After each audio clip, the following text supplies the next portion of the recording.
मेरा नाम नोट कर लो।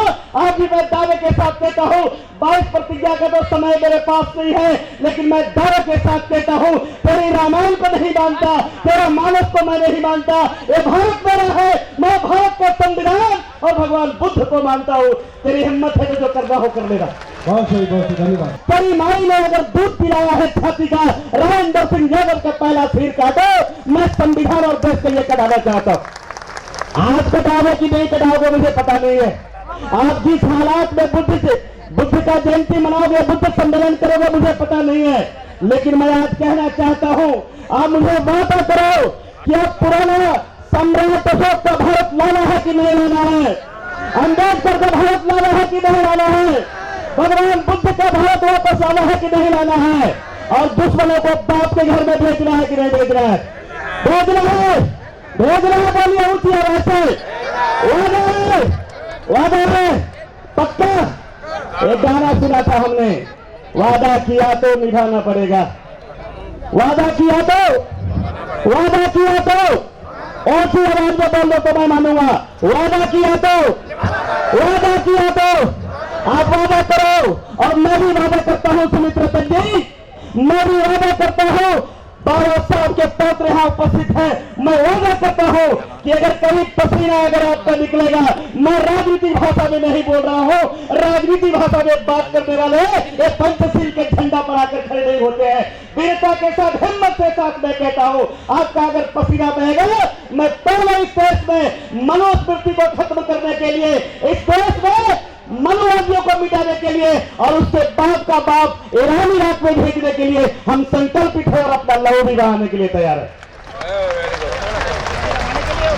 हम ज्यादा नहीं कहना चाहेंगे, क्योंकि बहुत सारे वक्ता हैं जो आज धर्म के बारे में बोलेंगे, धर्म देखना की बात करेंगे, बाबा साहब के 22 प्रतिज्ञा की बात करेंगे। लेकिन 22 प्रतिज्ञा की मैं बात तो नहीं कहता, लेकिन मैं यहाँ आज एक मर्द आदमी, मर्द का बेटा, जो राजेंद्र पाल गौतम के इस्तीफा के बाद, मंत्री के इस्तीफा होने के बाद, कुकदमा होने के बाद, पहला भारत का बेटा सुमित्र दत्त ने बौद्ध धर्म का चिवर पहनकर ऐलान किया, कांसीराम स्टेडियम लखनऊ में किया, और कहा कि राजेंद्र पाल गौतम का तुमने अगर पनिशमेंट दिया है, सजा दिया है 22 प्रतिज्ञा का, तो सुमित्र ने 5 लाख लोग के साथ मैदान में खड़े होकर के 22 प्रतिज्ञा का दोहराएंगे और दोहराने का काम किया।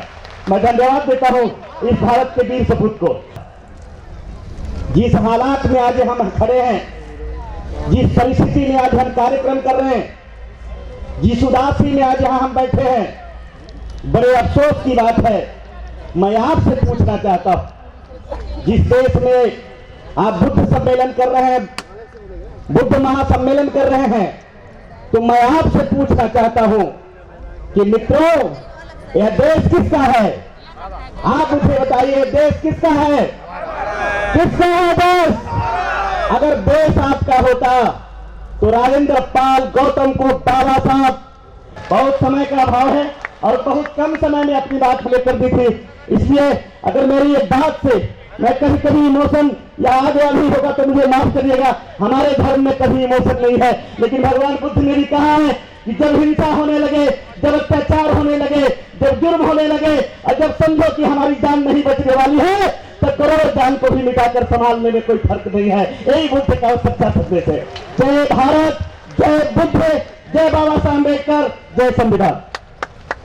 और आदरणीय बाबा साहब अम्बेडकर, जिन्होंने 1953 में आपके मेरठ की भी धरती पर जो भेंट दी थी, उन्हीं का खून आज आपको यहाँ बोलने के लिए आने वाला है। साथियों, मैं आप सबको आह्वान करता हूँ कि सब लोग अपनी यहाँ कुर्सी पे बैठिए और बाबा साहब के खून के द्वारा कहे हुए महत्वपूर्ण बात, बाबा साहब के मिशन को आगे बढ़ाने के लिए, वो अपनी बात रखने के लिए महाराष्ट्र से चल के आए हैं। भाइयों बहनों, अपने सुंदर भविष्य के लिए, अपने बच्चों के लिए आप सब लोग आइए।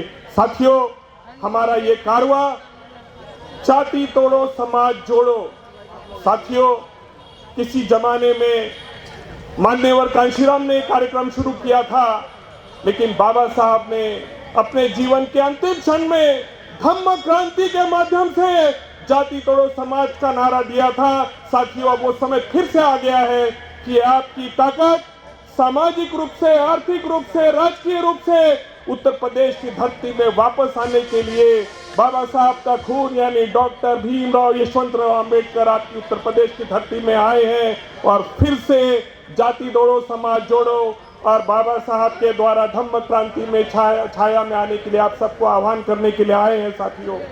साथियों मैं कहना चाहता हूँ बाबा साहब का खून यानी बाबा साहब भीमराव यशवंतराव अंबेडकर, उनका भी नाम भीमराव है और 365 दिन में से बाबा साहब का मिशन लिए धम्म क्रांति की रथ को आगे बढ़ाने के लिए पूरे भारत में 365 दिन में 300 दिन वो भारत का भ्रमण करते हैं। साथियों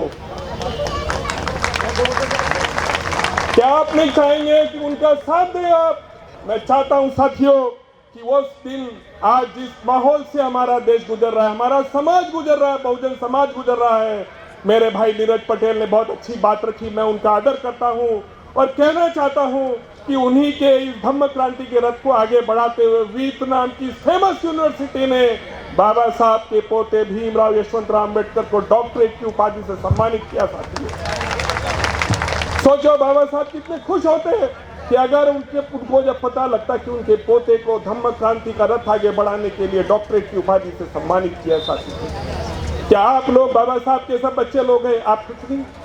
मैं चाहता हूं आप लोग बाबा साहब के पोते को इस धम्म क्रांति को आगे बढ़ाने के लिए पूरा साथ दे। कश्मीर से लेकर कन्याकुमारी तक आज उत्तर प्रदेश की धरती में आपको बाबा साहब की धम्म क्रांति को आगे बढ़ाने के लिए आए हैं। साथियों मैं एक थोड़ी सी बात और कहना चाहता हूं कि जब भी सेंसस होगा हमारे बौद्धों की गिनती बहुत कम है। मैं चाहता हूं सबसे ज्यादा लोग आपकी उत्तर प्रदेश की धरती में जब सेंसस आए तो रिलीजन के कॉलम में बौद्ध करके आपकी एंट्री होनी चाहिए। साथियों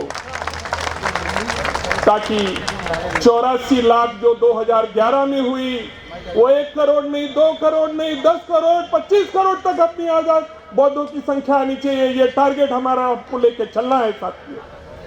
साथियों मैं छोटी सी बात कहना चाहता हूं कि मध्य प्रदेश के खरगोन जिले से हमारे भाई बहन कावड़ यात्रा करते थे।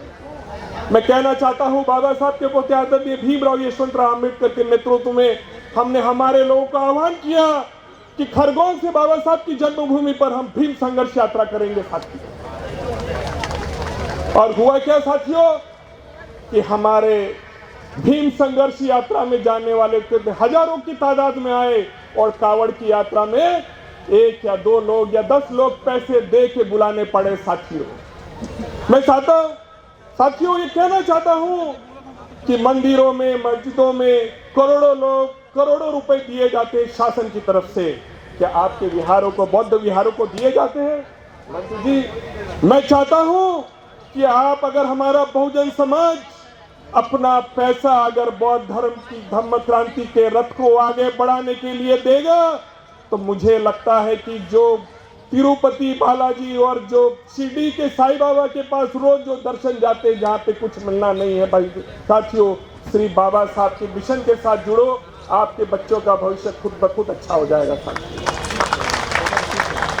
साथियों मेरे भाई ने स्कूल की बात की तो मैं कहना चाहता हूँ हमारे में से बुद्धिस्ट सोसाइटी के माध्यम से स्कूल कई चल रहे हैं जिसमें जो माँ बाप अपने बच्चों को पढ़ा नहीं सकते हैं ऐसे बच्चों को हमारे स्कूल में भी जगह दी जाती है। हमारा एक भाई जिंदा लंदन में रहता है लेकिन भारत में अब से हमारे बहुजन के बच्चों के लिए जालंधर और वर्धा में कुल गांव में ऐसे बच्चों के लिए स्कूल खोल रहा है। साथियों हमें इतनी ताकत खड़ी करनी पड़ेगी।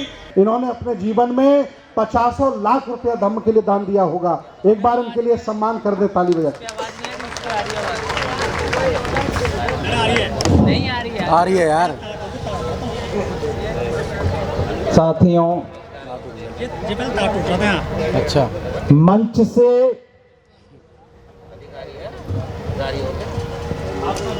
बहुत ही सुंदर विचार आए, बहुत ही सुंदर सुंदर बातें भी हुई और मंच से ही सेल्फ डिफेटिंग आत्मघाती दिशा भ्रमित करने वाले बातें भी आई हैं। एक एक पॉइंट का विश्लेषण करना शुरू करें तो बहुत टाइम लगेगा, समय बिल्कुल कम है। चंद बातें राष्ट्रीय बौद्ध महासम्मेलन, तो महासम्मेलन के कार्य की शुरुआत की जाए क्या? हेलो, आप लोग मान्यता कार्यक्रम हुआ, बैठ जाइए अभी। जो मान्यवर कांसी राम जी ने 85 और 15% का जो नारा लगाया था, वो नारा नहीं, वो समाज शास्त्र है। भारत के समाज मनोविज्ञान को समझकर सोशल नेटवर्किंग का, सोशल इंजीनियरिंग का एक फार्मूला था। उस फार्मूला को न समझने की वजह से, समाज शास्त्र का ज्ञान न होने की वजह से, भारत के समाज मनोविज्ञान को न समझने की वजह से हमारे लोगों ने, हम लोगों ने, कि हमारे जितने भी लोग होंगे, कोई भी जिसका भी नाम दे लो, संकेत कर लो, उन लोगों ने उसको न समझ के उस विचारधारा को सिर्फ नारे का कार्यक्रम बनाया, पंचो पंडाल का कार्यक्रम बनाया, हेलीकॉप्टर की राजनीति शुरू कर दी। उसके बाद उनके पास राजनीति रह गई, रणनीति नहीं रही। और बिना रणनीति की राजनीति असफल होती है।